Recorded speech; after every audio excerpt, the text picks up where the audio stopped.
Welcome back to my 1985 Jeep Pioneer 4x4 LS swap.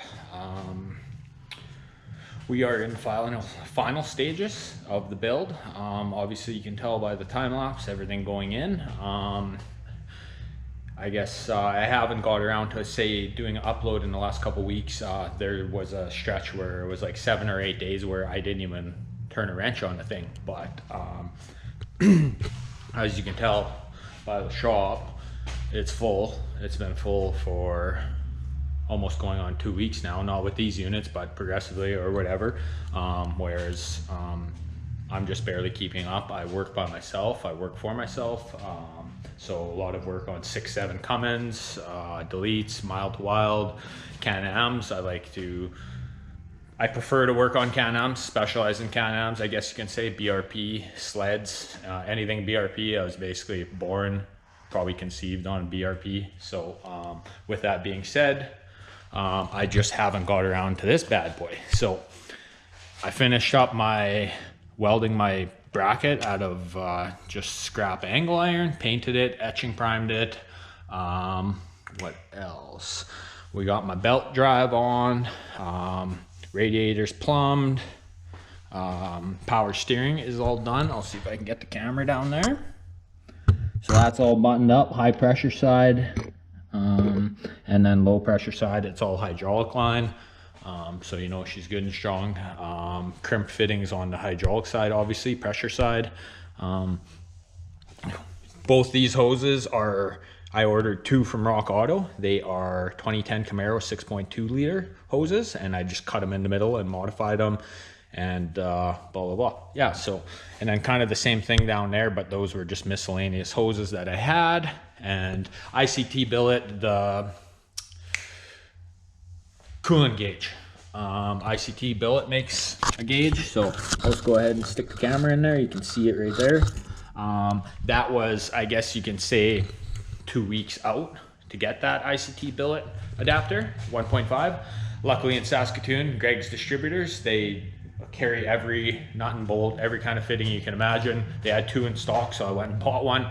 Turned out being shorter, so it doesn't stick out like crazy amount like the ICT billet one did. I know I've seen a couple where they're just like ridiculously long. The way my sensor works, it's flat, or on the sending unit, it's not like a big probe at the end. So we'll see if that one's the right one, or we'll see if it works, but I'm about 98% sure that it is.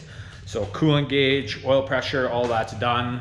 Those all work. The only gauge that won't be working is my RPM gauge, which I've touched on before. That's where my 3.5 Holley touchscreen is gonna go. As far as right now, I'm ready for my hood to be mounted.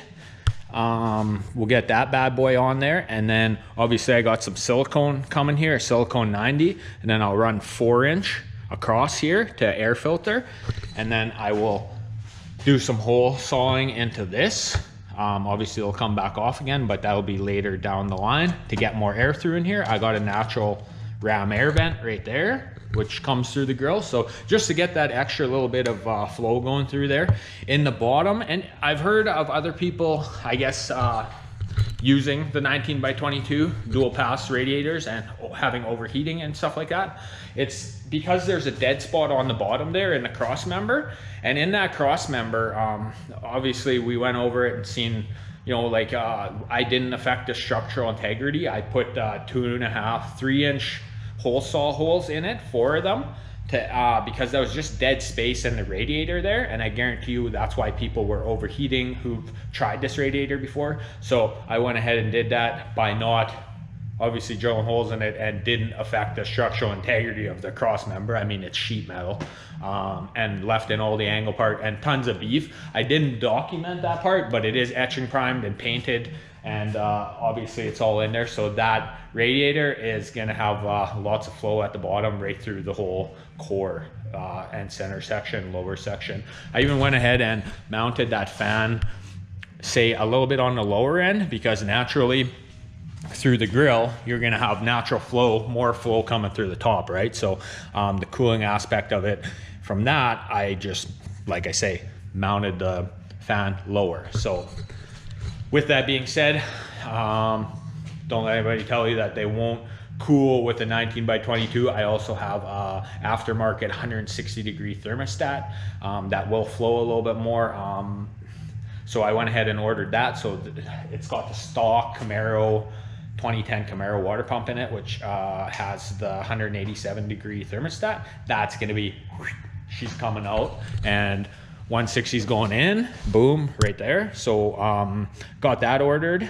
So I mean, as far as now, like, I mean, I can run it and stuff like that, but I will just definitely be changing that out next week for like actual shakedown rides. So cooling is not going to be an issue. And then so 160-degree thermostat, say fully open. I will set my fans to run through my Holley Terminator X Max.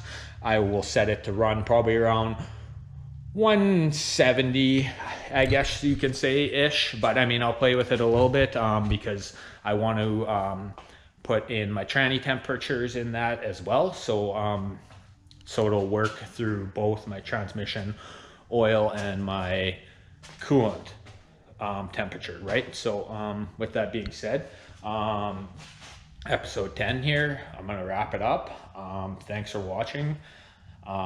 Like, share, subscribe, and we'll see you in episode 11, where we're actually going to be going out and shaking this bad boy down. So thanks for watching.